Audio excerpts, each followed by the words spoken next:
संगठन है जिन्हें कोई काम नहीं है, उल्टी सीधी या शिकायत पिटीशन लगाते रहते हैं कोर्ट पर और कोर्ट उनमें फिर उलझ जाता है। जो अभी हालात आप देश में देख रहे हो, क्या कहना है इस पर? देखिए, मैं आपको बता दूं, देश के हालात इतने बदतर हैं कि देश के अंदर आज गरीब की थाली से रोटी हट चुकी है।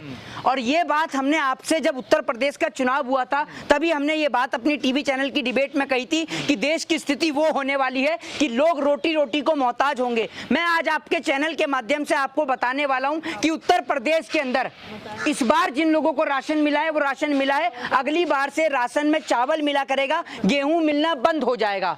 इसका सबसे बड़ा जी राशन कार्ड तो वापस होने का है ही, वो मामले को मेरे को नहीं पता है, लेकिन मेरे को जो मामला पता है वो मामला मैं आप तक बता रहा हूं कि अब गरीब की थाली से रोटी छीनने वाली है। और रोटी छीनने का सबसे बड़ा कारण ये है कि इस समय सरकार के पास में जो है वो गेहूं की कमी हो रही है। ये हमने तभी बता दिया था जिस समय सरकार रशिया में और उधर जर्मन में या फिर इधर आप कह लीजिए अमेरिका में या फिर उधर यूक्रेन में बिजी थी, प्रेस कॉन्फ्रेंस करने में बिजी थी। उसी समय जो तमाम जो किसान हैं वो अपनी ट्रैक्टर ट्रॉली लेके वहां खड़े हुए थे अपने अनाज को बेचने के लिए, लेकिन सरकारी अनाज उनका नहीं खरीदा गया। जी, भारत सरकार ने निर्यात पे अब रोक लगाई है, लेकिन अब गेहूं की बहुत कमी हो चुकी है, जिस कारण जो है मैं आपको बता दूं कि अब लोगों को जो है अगले महीने से गेहूं नहीं मिले करेगा, चावल मिला करेगा। यानी सरकार जो है अब राशन नहीं दे पा रही है, जिस राशन के नाम पे सरकार बनाई है वो राशन नहीं दे पा रही है। दूसरी बात, इस देश के अंदर की मीडिया जिनको आप कहते हैं गोदी मीडिया, कम से कम कुछ नहीं तो मैं आपको बता दूं कि मई के अंदर या फिर आप कह लीजिए मार्च अप्रैल के अंदर ये जो चलिए 150 बहस का अगर आप तकरीबन अनुमान लगाएं तो 150 में से 138 बहसें सिर्फ जाति के ऊपर, धर्म के ऊपर, मतलब इनका संबंध कहीं ना कहीं धर्म से रहा है। और इनके जो टाइटल्स होते हैं वो इतने जानलेवा और जहरीले होते हैं कि आप इनको पहचान नहीं सकते हैं। ये सोचिए, ये नेशनल चैनल के टाइटल्स हैं जो मैंने जिनकी कुछ फोटो क्लिक कर रखी है, मैं उनको आपको पढ़ के सुनाता हूं एक एक करके। जर्मन तक पहुंचा मुस्लिम तुष्टीकरण, जनसंख्या नियंत्रण बहाना, मुसलमान है निशाना, विश्व की धार्मिक जनसंख्या का टेस्ट, मुस्लिम आबादी पर आरएसएस का मंथन। एक बात आप मुझे बताइए, देश की मीडिया जब इस प्रकार के थंबल बनाएगी, इस प्रकार की टैगलाइन बनाएगी तो इसके अंदर इससे देश में जहर नहीं घुलेगा तो क्या होगा? आज देश की जो मूलभूत आवश्यकताएं हैं वो रोटी, कपड़ा और मकान है। पूरा आपको मैं बताऊं कि देश के अंदर इतनी सारी चीजें छिपाई जा रही हैं। आज आपको पता होगा कि जिस तरीके से जम्मू कश्मीर के अंदर जो है वो आपने देखा इंटरनेट सेवा बंद कर दी गई है। इसके अलावा कई और राज्य हैं। देश की सरकारी धर्म की बात कर रही तो मीडिया कर रही तो क्या देखिए? मेरे को आप एक बात मुझे बताइए, मीडिया जो है वो मीडिया लोगों की मूलभूत आवश्यकताएं दिखाएगी या हिंदू और मुसलमान दिखाएगी? ये आप मुझे बताइए। दूसरी बात, विश्व गुरु बन गया मोदी जी के पीछे पूरा देश, मतलब दुनिया। अरे मोदी जी, मैं मान रहा हूं कि देश की गोदी मीडिया ये दिखा रही है कि मोदी जी जो है वो वहां तक जा रहे हैं, जापान तक जा रहे हैं, और जापान तक जाने के बाद वो छोटे से बच्चे से बात भी कर रहे हैं जो हिंदी में बोल रहा है और आपको बड़े गर्व से दिखा रहे हैं। लेकिन आप उस बिहार के बच्चे के पास गए हैं जो बिहार का बच्चा कह रहा है कि मुझे सरकारी स्कूल में नहीं पढ़ना, मुझे प्राइवेट स्कूल दें? अपने देश के बच्चों से तो आप मिल नहीं रहे हैं, अपने देश के बच्चों से आपके पास मिलने का समय नहीं है, आप वहां जापान में आ रहे हैं। और जापान वालों ने अगर ये पूछ लिया कि बुलेट ट्रेन का क्या हुआ, फिर आप क्या बोलेंगे?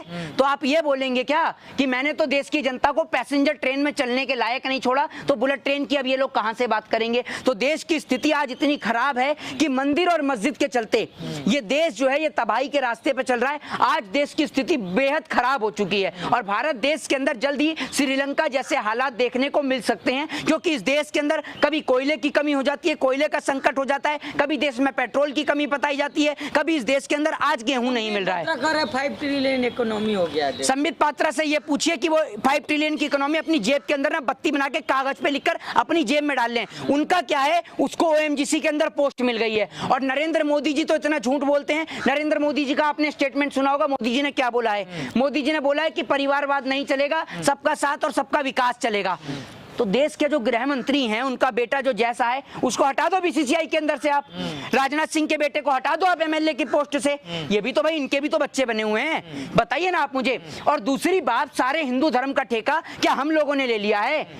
अमित शाह का बेटा कोई जिम्मेदारी नहीं निभाएगा? हैं, ये बताइए आप मुझे। अमित शाह का बेटा भी तो नहीं, शिवराज सिंह चौहान का बेटा वो LLM करेगा। और देश का, हिंदुस्तान का बेटा जो है, गरीब का बेटा जो है, जिसके हाथ में संविधान होना चाहिए, वो हाथ में हथियार उठाता है और ये लोग खुश होते हैं देश के नेता। ये देश के नेता, सुन लीजिए, इन देश के, अरे बजरंग दल, सुन लीजिए, बजरंग दल और RSS में शिवराज सिंह चौहान का बेटा नहीं जाएगा। वो हिंदू नहीं है। नरेंद्र मोदी का पूरा खानदान क्या हिंदू नहीं है? वो नहीं खुलवाएगा ताजमहल के एक आध कमरे?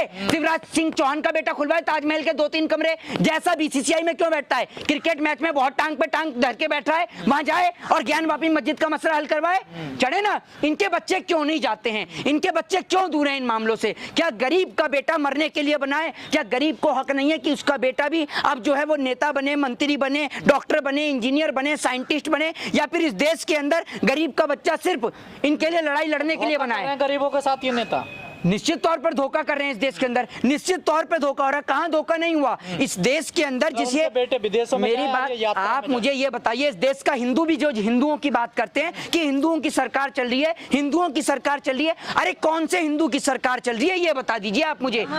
एक मिनट, अरे सुन लीजिए, अंबानी हिंदू है आपके लिए? सुन लीजिए, संगठन खुश है। अरे रुक जाइए, अयोध्या हो गया, बाबरी मस्जिद के बाद जो है ज्ञानवापी लेंगे, मथुरा लेंगे, कैसे तरक्की तो हो ही रहा सर। ये इसको आप तरक्की मानते हैं? आप सुन लीजिए, आपको अगर इस देश में पत्रकारों को कहा जाता है ना गलत, तो उसके बड़ा सबसे बड़ा कारण आप जैसे लोग हैं। आप सामने आकर बोलिए अगर आपके अंदर दम है।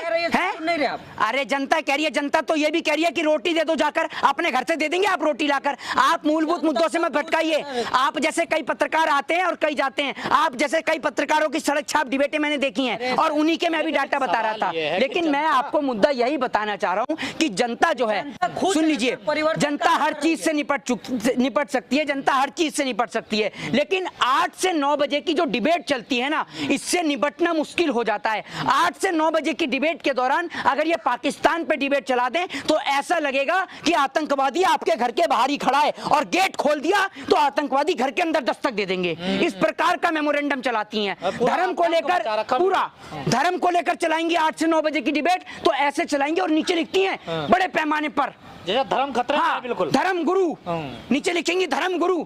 अरे जिसको धर्म के बारे में नहीं पता वो आदमी ये नहीं बता सकता कि जब आदमी का अंतिम संस्कार होता है तो राम नाम सत्य क्यों बोला जाता है। जिस आदमी को ये नहीं पता हनुमान चालीसा शुरू कहां से होती है, उस आदमी को ये बताते हैं धर्म गुरु। एक दाढ़ी वाला मौलाना बिठालते हैं, उसको उसके नीचे भी लिखते हैं मुस्लिमों के धर्म गुरु, स्कॉलर, मुस्लिम स्कॉलर। ये आप देखिए। अरे भैया, वो आदमी जो इस देश के मुसलमान का वजूद नहीं बताता, जो इस देश में मीर उस्मान अली के बारे में नहीं बताता, जो बहादुर शाह जफर के बारे में नहीं बताता, उसको आप मुसलमान बताते हैं। वो तो आपका 500-500 रुपए में, 5-5 हजार रुपए में ना बिकने वाले लोग हैं, जिनको आप 5-5 हजार रुपए में टीवी चैनल की डिबेट में बिठालते हैं। आपका ये प्रोपोगेंडा पूरा देश समझ चुका है और आप 5-5 हजार रुपए देकर या 3-3 हजार रुपए देकर ये जितने भी लोगों को बिठालते हैं ना और नफरत का जो जहर इस देश में घुलवाने का काम करते हैं, आप याद रखिएगा, इस देश के अंदर हर किसी का पाप का घड़ा भरता है और जिस दिन आपका पाप का घड़ा भरेगा ना, और वो दिन दूर नहीं, आज आपके सामने मैं कह रहा हूं कि वो दिन दूर नहीं जब इस देश के पत्रकार यूं करके, ऐसे करके बोलेंगे कि मां की कसम खा रहा हूं, इस बार मैं सच्ची खबर दिखा रहा हूं, लेकिन इनकी कोई खबर देखने वाला नहीं होगा, इनकी कोई बात सुनने वाला नहीं होगा। ये इनकी हालत हो जाएगी इस देश में। मोदी जी भी कह रहे हैं कि यहाँ देश की मीडिया हमको दिखा नहीं रही, आप भी मीडिया शिकायत। अरे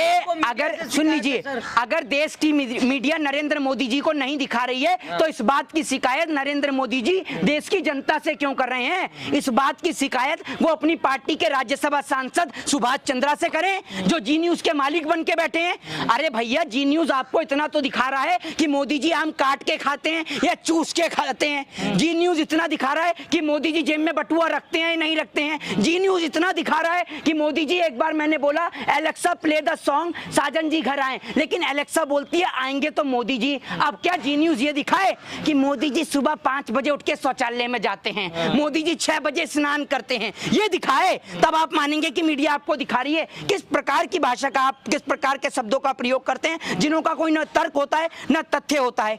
इस प्रकार के क्वेश्चन मेरे को लगता है कि देश के पत्रकार के नहीं हो सकते। लेकिन ये मीडिया जो है ना, कभी बेरोजगारों को डिबेट में नहीं बैठाती है, ये को नहीं बैठा। सुन लीजिए, बेरोजगार को अगर डिबेट में बिठा लेना और हम जैसे लोगों को बिठा ले, तो मैं तो सबसे पहला सवाल यही करूंगा कि आप लोग जो धर्म का ये पैमाना चलाते हैं, क्या इस देश के अंदर सारे नौजवानों को रोजगार मिल गया?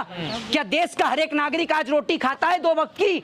जो आप धर्म की डिबेट दिखा रहे हैं, धर्म बाद में है, सबसे पहले लोगों के पेट में रोटी मिलनी चाहिए। ये देश होनी चाहिए, ये देश संविधान से चलता है, ठीक है ना? ये देश पहले है, अगर देश होगा तब इस देश में धर्म चलेगा। इतना जोर क्यों दिया जा रहा है इस देश? धर्म पे जोर इसलिए दिया जा रहा है क्योंकि धर्म से कुर्सी मिलती है, और कुर्सी को लेने के लिए ये लोग हिंदू और मुसलमान के राइट कराते हैं। आज इस देश के अंदर मैं तो ये पूछना चाहता हूं कि कौन से हिंदू की सरकार चल रही है? वो हिंदू जो वहां कश्मीर में बैठा हुआ है धरने पर, वो कश्मीरी ब्राह्मण है, या वो हिंदू जिसकी बेटी के साथ हाथरस में बलात्कार हुआ, वो भी हिंदू है? हम इस देश में किसी को ब्राह्मण, शूद्र, वैश्य, दलित नहीं बताते, हम उसको हिंदू मानते हैं। और आप हिंदुओं को बांटने का काम करते हो। नहीं मानते आप? बिल्कुल नहीं मानते। आज मैं आपको एक बात बता दूं, आज अगर इस देश से मुसलमान खत्म हो जाए तो उसके बाद टारगेट होगा इस देश का हिंदू। अमीर गरीब, छोटा बड़ा, ये हिंदू को भी चैन से नहीं जीने देंगे। हिंदू भी छोटा बड़ा होगा, बिल्कुल सीधी सी बात है। कोई हिंदुओं में कौन बड़ी जात है, कौन छोटी जात है, फिर ये आपस में लड़ेंगे।